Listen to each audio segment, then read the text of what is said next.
وقال الذي نجا منهما وادكر بعد أمة أنا أنبئكم بتأويله فأرسلون يوسف أيها الصديق أفتنا في 7 بقرات سمان يأكلهن 7 عجاف و7 سنبلات خضر وأخر يابسات لعلي أرجع إلى الناس لعلهم يعلمون قال تزرعون 7 سنين دأبا فما حصدتم فذروه في سنبله إلا قليلا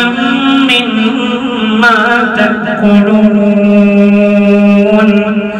ثم يأتي من بعد ذلك 7 شداد يأكلن ما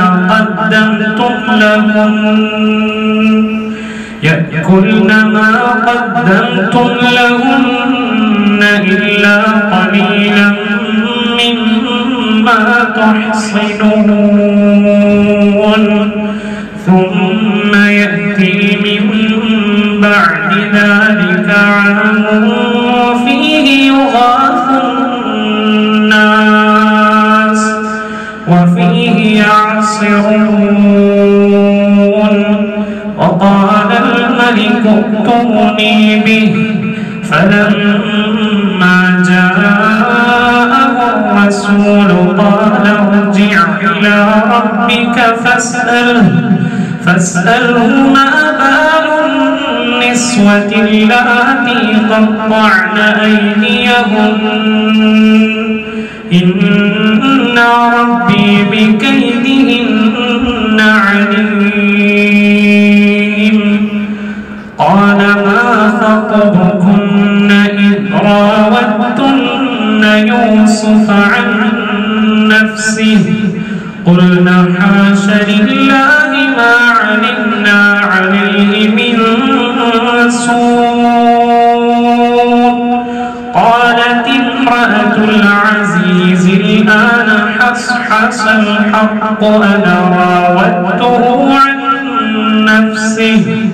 وإنه لمن الصادقين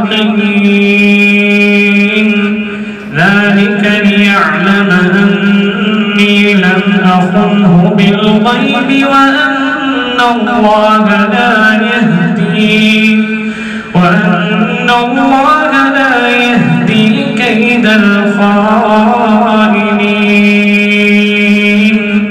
وما أبرئ نفسي إن النفس لأمارة بالسوء إلا ما رحم ربي إن ربي غفور رحيم. الله أكبر.